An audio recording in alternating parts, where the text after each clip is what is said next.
How quick do you think the war between Russia and Ukraine comes to a halt once he takes office? Or do you think it gets worse? I don't think it's going to get worse.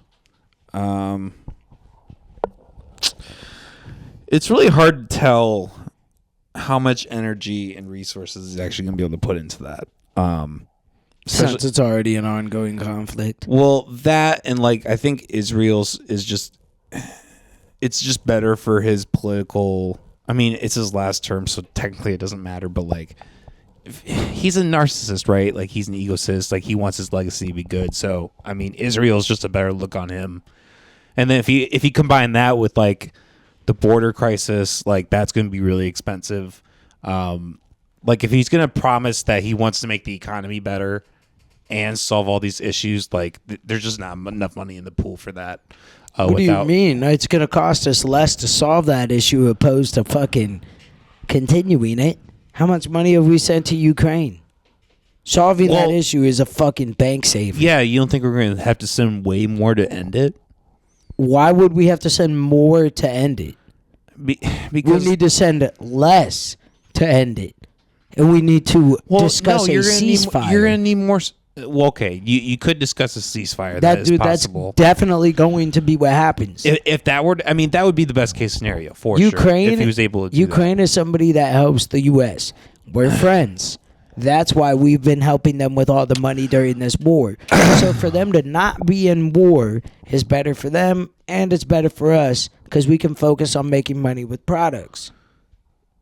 Yeah, true. Them being at war with each other, they need to find a way that both sides can be made happy, at least enough for now.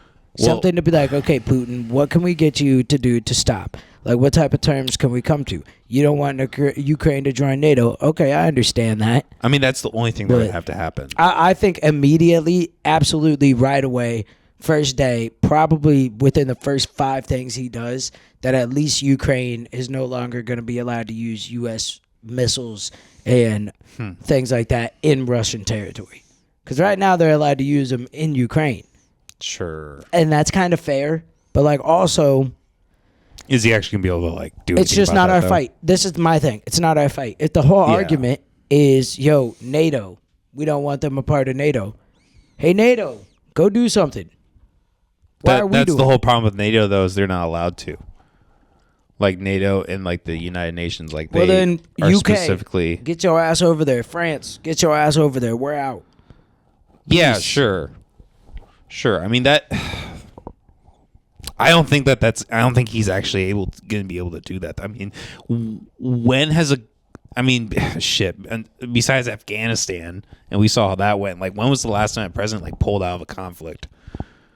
I mean, we don't have near as much invested into this conflict. I mean, maybe money and like tanks and supply wise, but we already sent those to Ukraine. Blue, didn't you just put something up? How much money we sent to Ukraine? How many soldiers do we have in Ukraine, though? We had like U.S. military soldiers and our own equipment there. This is equipment that we've granted them and that we've given to them. Yeah. We're not sending troops over there. We're sending tanks to them. We're like, hey, these are for your troops to use. I understand that, but I mean, so us pulling out wars need really resources. Wars need resources. Yes, I know. We're providing the fucking resource. Yeah, exactly. So we just cut off the resource line. In Afghanistan, we had all of our resources and people there, and we told our people to get the fuck out and leave the resources behind. I agree. Like practically, that would be the solution. The problem is, I don't think Trump will do that because I think it's going to look bad, make him look bad. And I don't think I think ultimately that's what he cares about. It's going to make him look bad if Russia is like, yeah, you pull out of Ukraine, we're just going to hit them harder.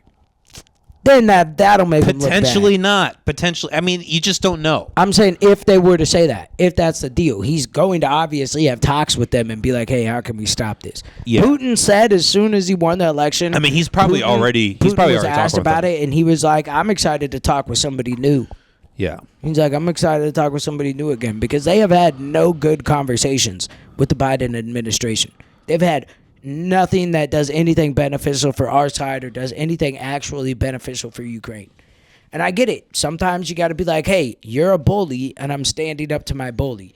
When your bully has nukes and he's kind of crazy, maybe we find a way to get along.